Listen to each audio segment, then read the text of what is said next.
Nĩ kĩgomano kĩrĩa kĩrehete hamwe atongoria a wonjoria kuuma mabũrũri ma Afrika hamwe na president wa Uganda Yoweri Kaguta Museveni na mũrunawe wa Kenya William Ruto. President Ruto akioya kanya gaka gũtarĩria ũrĩa ngirimiti ya thogore ya maguta ya G2G ĩgunĩte Kenya. Do you know what happened? We not only solved that problem in a very permanent way. Today we have a G2G framework that many other countries have come to learn from us. Malawi have been here to learn from us. Burundi have been here to learn from us how we did it.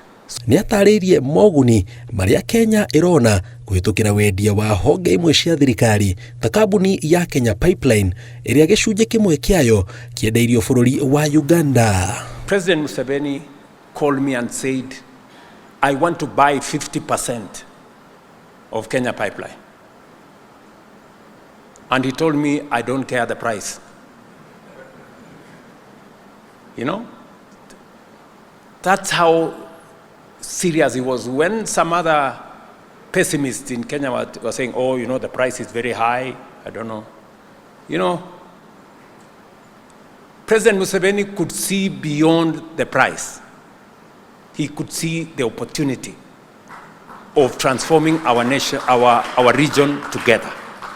O atongoria aya maugĩte ihinda nĩ ikinyu Afrika nayo yambĩrĩrie gũthondeka indo ciayo ikiendagio mabũrũri ma nja handũ ha indo iria ithondekaga indo imwe gũtwaragwo mabũrũri ma nja wa Afrika na ciarĩka igacoka kwendio gũkũ.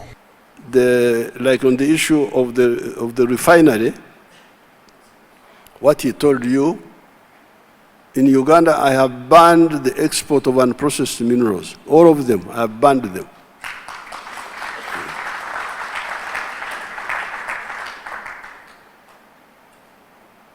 They have been praying for me to die or something like that, but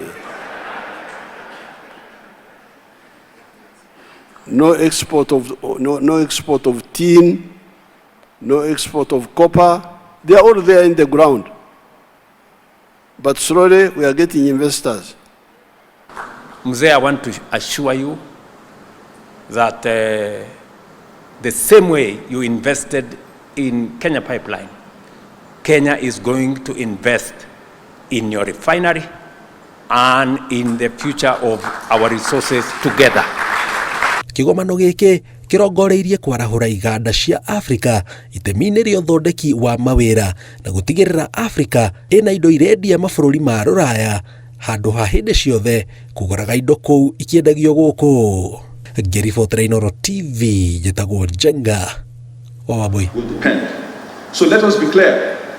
A prosperous and industrial